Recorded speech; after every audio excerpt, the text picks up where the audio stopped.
Olá, tudo bem? Como vão vocês? Vamos lá, vamos para a nossa próxima aula de botânica, dando sequência aos nossos conhecimentos anteriores sobre os verticilos florais, ou os verticilos de reprodução das angiospermas, né? Então agora nós vamos classificar a flor quanto à posição do ovário, tá? Nós temos várias formas de classificar uma flor ou uma planta, né? Mas neste caso nós vamos classificar a flor, o tipo da flor, né? Nós já fizemos o mapa da flor com a disposição das pétalas, das sépalas, né?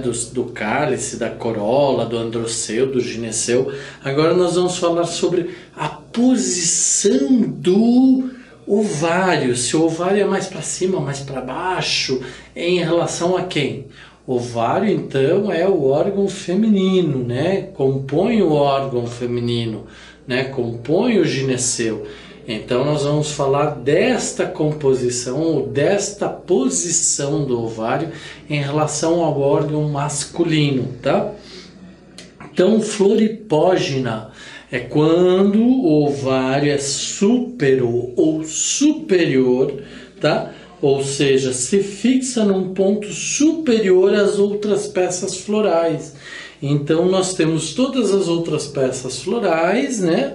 As sépalas, as pétalas, o androceu, as glândulas, né? Mas o ovário está mais para cima, está superior a todas essas peças, tá? Por exemplo, o abacateiro e o pessegueiro, tá? Então, novamente, aqui eu chamo a atenção de vocês de pegarem uma flor de um pessegueiro, de pegarem uma flor de um abacateiro, no momento que essas plantas estiverem florindo, né? Provavelmente na primavera, e vocês façam um corte na planta, abram a planta, vejam, tirem as sépalas, tirem as pétalas, olhem onde estão as glândulas, olhem onde está o ovário em relação ao gineceu, se tem gineceu, se não tem gineceu, se o gineceu está colado ou não está colado, se é um ovário sincárpico ou não. Então isso tudo vocês vão formando o conhecimento de vocês, né? Então na hipógena o gineceu, o ovário, está acima de todas as outras peças florais, tá? Certo? A flor perígena, o ovário médio, quando as outras peças florais tem sua fixação próxima à linha mediana do ovário. Então, quando vocês fazem esse destrinchamento da planta, né, tiram todas as outras peças, vocês olham onde que está o ovário. O ovário está na linha... Todas as outras peças estão na linha mediana do ovário. Se estiverem, então, ela é uma flor perígena, né?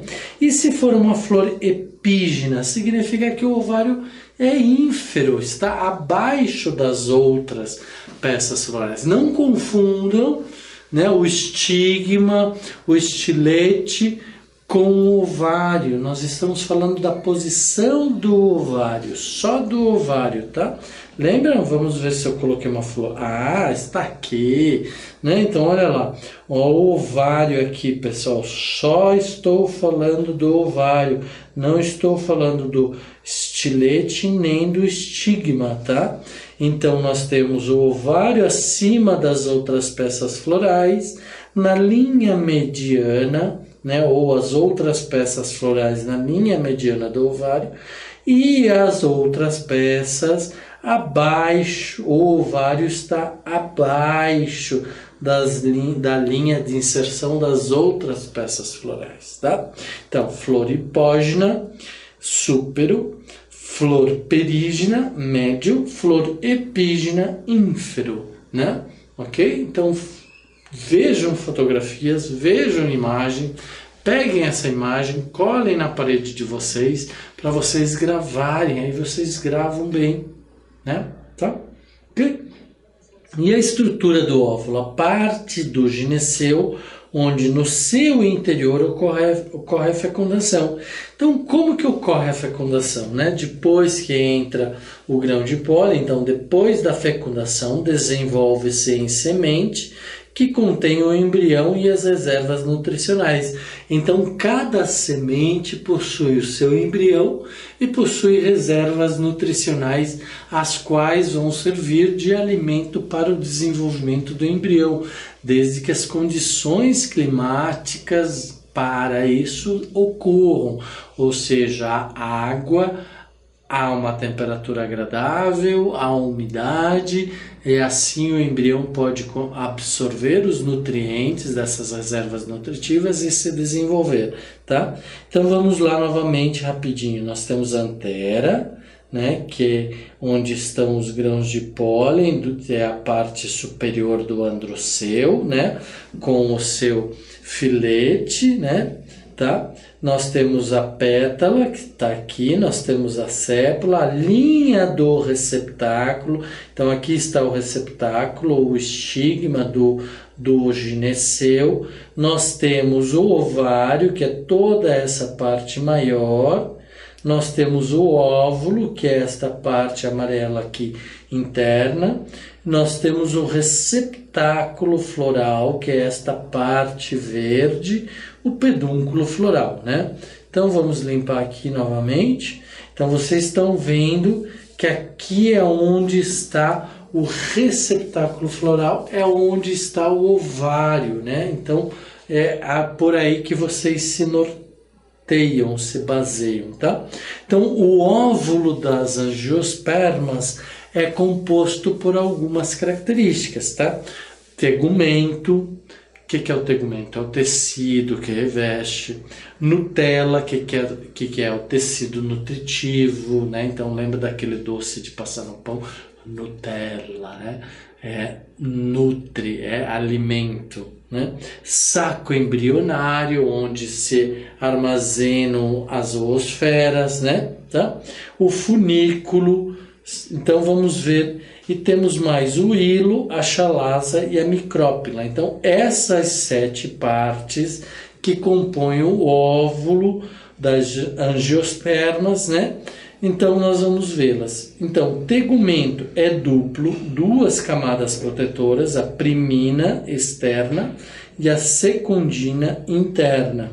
Nucela, tecido nutritivo que envolve o saco embrionário, né? Saco embrionário, onde está o embrião, apresenta uma oosfera, 2 sinérgides, 3 antípodas e 2 núcleos polares. O quê? São as estruturas do óvulo, nós já vamos ver isso, tá?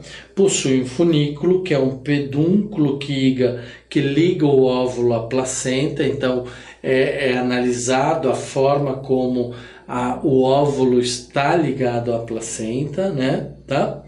Possui o hilo, que é a porção terminal do funículo, tá? Então, o hilo está aqui, que é a porção terminal do funículo. A chalaza, que é a região basal da nucela, né? Ou Nutella, de onde se diferenciam a primina e a secundina. Então nós temos 2 tegumentos aqui, né? A primina mais externa e a secundina mais interna, né? Nós temos uma micrópila, né? Estilete ou ovário. Então aqui começa o estilete no feminino, pistilo no masculino, né? Estilete no feminino, certo? E no androceu nós temos a antera e o filete, né? Tá? Certo? A parede do ovário, o megasporócito, certo? O megasporócito, o tegumento, então o tegumento que é formado de primina e secundina. Nós temos a micrópila, que é uma pequena abertura do tegumento, por onde faz-se as trocas gasosas, né? Isso nas gimnospermas nós não temos ovário, nós não temos flor, nós só temos a semente, né? Nas gimnoangiospermas nós já temos o ovário com todas essas estruturas, ok? Então aqui nós temos as oosferas, sinérgides, 3 antípodas e 2 núcleos polares. Então vamos ver a oosfera, né? As sinérgides,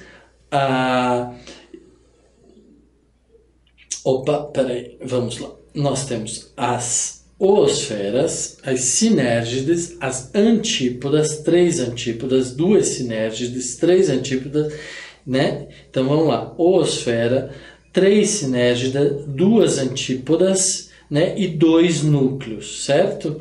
Então essa é a estrutura do ovário ou do óvulo, né? Tá? Então o gameta masculino, quando fecundado, que eu falei para vocês, lança o tubo polínico com os 2 núcleos, né?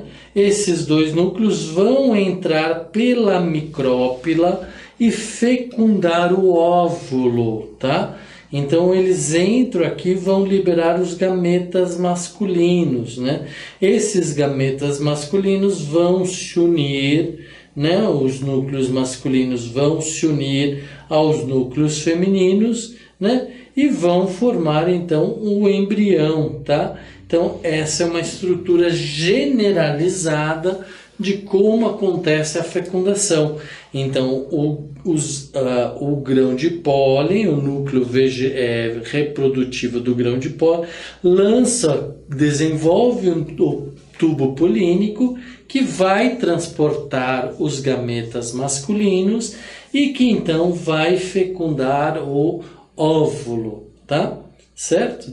Então, tipos de óvulos de acordo com a posição da micrópila e do hilo. Então, isso é bastante importante para a gente identificar a planta de acordo com o óvulo, né? Então, autótropo ou átropo, micrópila, hilo e placenta estão em uma mesma linha. Então, a gente faz este desenho: micrópila, hilo e placenta no mesma linha, na mesma direção. Anátropo, micrópila virada para baixo, né? Então nós temos o hilo, a placenta, mas a micrópila está voltada para baixo. Então nós representamos desta forma. Ou o campilótropo, ou curvo, o óvulo retorcido. Nós temos então o hilo, né? A placenta e a micrópila. Então nós temos este outro desenho, tá? Muitos autores usam muito isso para identificar e definir o tipo de óvulo, tá? Certo? Então vocês têm que lembrar. Mesma linha, ortótropo.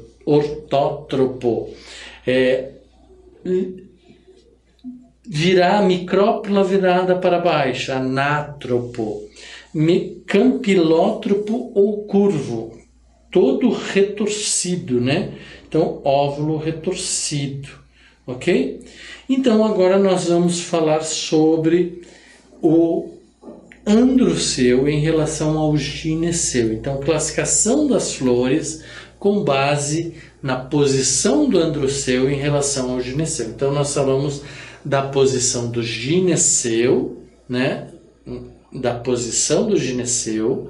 E daí agora nós falamos sobre da posição do óvulo, da estrutura do óvulo, considerando a micrópila, o hilo e a placenta. E agora nós vamos falar sobre a posição do androceu e gineceu. São monóclinas, né? Possuem ambos os sexos, androceu e gineceu, bissexuais numa única plântula, numa única planta, né? Então, monóclinas, uma única casa para os 2 sexos. Díclinas, né? Possuem um androceu ou gineceu, são unissexuais. Então nós temos flores masculinas e flores femininas, tá? Isso sempre nós estamos falando de angiospermas, tá? Porque nós vimos lá nas gimnospermas que elas podem ser monóicas ou dioicas também, né? Tá? Díclinas masculinas e díclinas femininas, tá? Então, se nós olharmos aqui, nós temos somente o ovário lá, o estigma do ovário, né? Lá dentro da planta. E aqui nós temos as anteras, né? Tá? E aqui na flor de maracujá nós já temos as anteras e também temos os gineceus aqui. Então esta é uma planta monóclina e esta é uma planta díclina, né? As plantas então poderão ser monóicas, com flores masculinas e femininas na mesma planta. Então olha aqui, flores monóclinas ou monóicas. Tem plantas masculinas e femininas juntas na mesma flor. Nós encontramos os dois verticilos florais, masculinos e femininos, na mesma flor. Ou podem ser dioicas, com flores somente masculinas e ou somente femininas. Então, planta monóica, nós temos plantas hermafroditas que possuem os dois sexos na mesma flor, ou monóicas com sexos separados. Uma planta é monóica, uma flor é monóclina ou díclina, uma planta é monóica ou dioica, né? Tá? E planta dioica, então eu tenho plantas masculinas, eu tenho flores masculinas numa planta, flores femininas na outra planta. Nós temos planta monóica quando nós temos na mesma planta flores femininas e masculinas. E nós temos plantas hermafroditas que têm flores com ambos os órgãos de reprodução masculino e feminino, somente em flores monóicas, né? Tá? Ok? Então aqui um esquema ou um diagrama onde a gente mostra o que? Flores monóicas, planta dioica com flores masculinas, planta dioica com flores femininas. Então nós temos aqui uma planta só com flores masculinas, outra planta só com flores femininas. Então estas aqui são dioicas, essas são dioicas femininas, dioicas masculinas. Agora, nós temos plantas hermafroditas que possuem na mesma planta e nas mesmas flores, cada flor possui um verticilo masculino e um verticilo feminino, tá? Então, são ditas plantas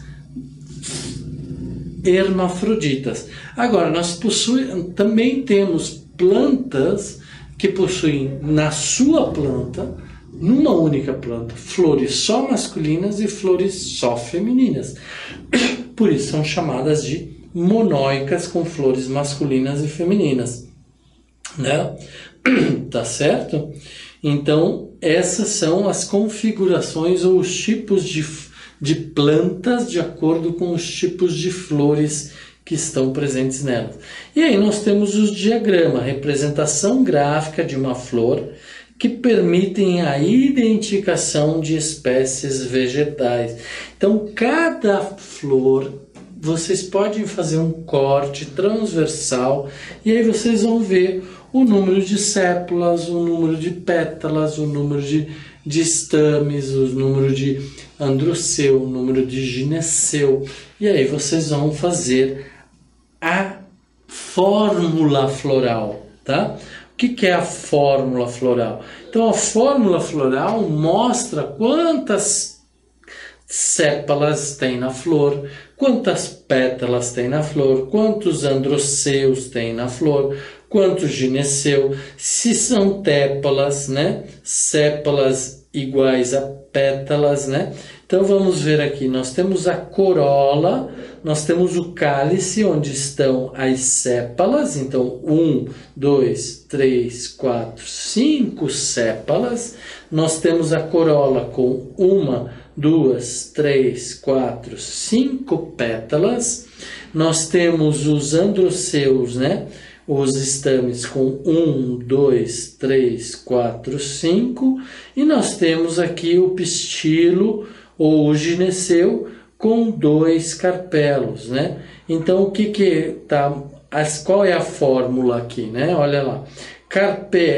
Cálice ou, né? Ou capra, cálice com 5, né? E se não tiver o parênteses, pessoal, significa que não estão unidos. Quando eu coloco os parênteses, significa que estão unidas, como a gente pode ver aqui, ó, tá? Estão unidas. As pétalas estão unidas.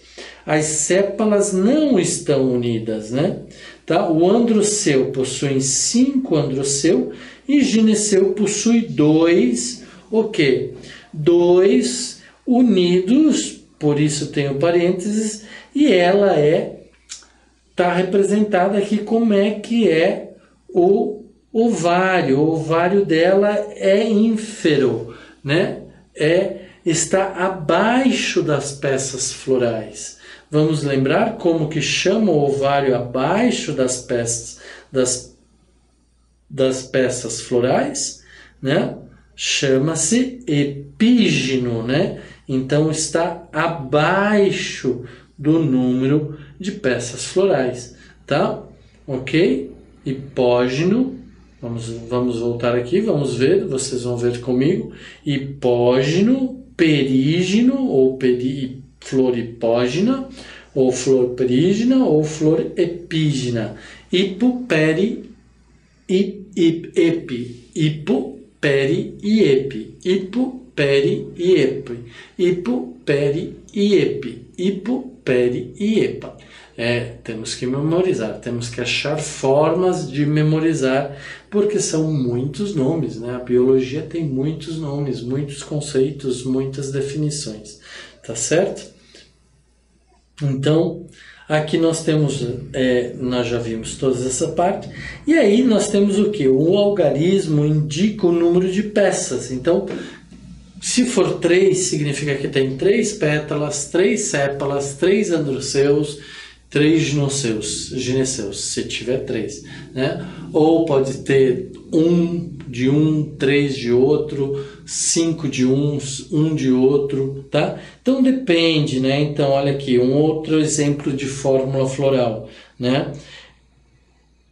Cálice ou sépalas com 3, corola ou pétalas com 3, androceu normalmente ou é igual ou é o dobro do número de sépalas e pétalas, né? E gineceu 3. Então, quando está com parênteses aqui, significa que estão todos unidos, né? As sépalas são unidas, as pétalas são unidas, os androceus são unidos e os gineceus são unidos, tá?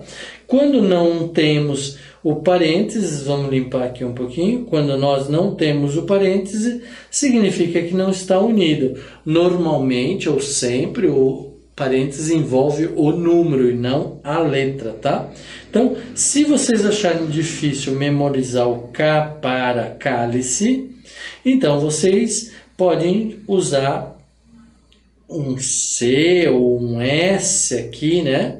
Um P para aqui, então vocês vão saber que é sépala, pétala, androceu e gineceu, mas é importante vocês saberem porque alguns autores adotam um tipo de nomenclatura, um tipo de definição, tá? Então aqui nesta planta nós temos quantos?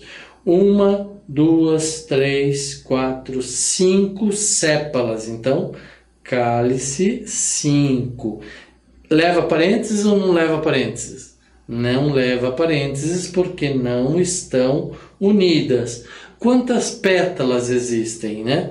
1, 2, 3, 4, 5. Então, corola 5.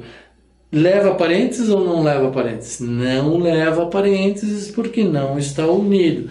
E quantos androceus nós temos? Nós temos 1, 2, 3, 4, 5, 6, 7, 8, 9, 10 androceus.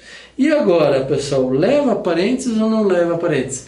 Leva parênteses. Por quê? Porque estão unidos, né? Olha aqui, estão todos eles unidos. E quantos gineceus a gente tem aqui, né? Então aqui a gente pode dizer que temos 5 gineceus também unidos, né? Olha lá, eles estão unidos. Temos 5 lóculos, né? Tá? Então essa é a fórmula floral desta outra planta ou desta outra flor. E isso eu quero que vocês façam em exercício em casa. Peguem as flores, façam aquele corte transversal ou vão destruindo a flor, como vocês desejarem. Uma sépala, 2 sépalas, 3 sépalas, uma pétala, 2 pétalas, 3 pétalas, 1 androceu, 2 androceus, 1 gineceu, 2... Pratiquem, tá? Ok? Então aqui eu estou dando para vocês vários diagramas, vários esquemas de como representar as flores, né? Novamente, 1, 2, 3, 4, 5. Então, 5 sépalas ou corola formada por 5 peças, né? Aqui o cálice, desculpa, não a corola. Corola 1, 2, 3, 4, 5. Corola com 5 também, né? Tá? E quantos androceus nós temos? Nós temos 1, 2, 3, 4, 5, 6, 7, 8, 9, né? É isso? 1, 2, 3, 4, 5, 6, 7, 8. 8, né? Então tá aqui 8 androceus, né? Certo? E 5 gineceus, certo? Ou aqui pode ser, de repente, se ele tiver vários, ele pode ser também infinitos androceus, né? Tá? Isso tudo depende, vocês vão contar, né? Então, olha aqui novamente. Aqui nós temos a forma de apresentar, né? Tá certo? Então, nós temos 5 sépalas, novamente, 5 pétalas unidas, 5 androceus e 1 gineceu central, né? Tá? Essa é a posição de fixação da planta, né? Tá? E olha aqui o receptáculo, tá? Então, olha aqui, é a posição de fixação da planta no caule, fixas por aqui, tá certo? Ó, aqui fica o caule, tá? Ok? Então, aqui nós temos o conjunto de sépalas e pétalas, nós temos as brácteas, né? Nós temos as sépalas, então as pétalas, né? As pétalas, as sépalas. Aqui está o receptáculo, olha aqui, o receptáculo. E aqui nós temos uma bráctea, né? Tá? Ok? Então, são esquemas de representar a flor, né? Então, isso aqui vocês têm que fixar este conteúdo, né? Tá bom? Então, nós temos o ponto onde está a haste, né? O galho, né? Ou a pequena haste da onde está a flor. E aí nós temos o conjunto de sépalas, pétalas, né? Nós temos os receptáculos aqui, nós temos as brácteas, nós temos o ponto de fixação. Então, todas as formas de representar se são unidos ou se não são unidos, tá ok? Então, dessa forma, a gente consegue desenvolver a fórmula e o diagrama da planta. Então, isso vocês têm que praticar, né? Então, isso é importante vocês identificarem e trabalharem isso ao longo aí das próximas horas de estudos de vocês, né? Fixando, entendendo todo esse diagrama floral, o que ele representa e fazendo a fórmula floral de cada planta. Isso vocês podem pegar N plantas na casa de vocês e vocês vão conseguir. Se tiver muitas sépalas e se tiver muitas pétalas, infinitas, né? Tá? Se vocês não tiverem certeza do número e esse número for maior do que 8, maior do que 10, vocês colocam como infinitos. Infinitos androceus? Infinitos androceus. Tá? Infinitos ginocéus? Acho difícil, mas pode ser que tenha. Tá certo, pessoal? Então, aqui nós encerramos mais uma aula, né, sobre botânica. Fiquem bem e até a próxima aula. Estudem bastante para gravar isso. Vão lá no quintal de vocês e ó, peguem as plantas e estudem as plantas, tá? Ok? Grande abraço para vocês. Até a próxima.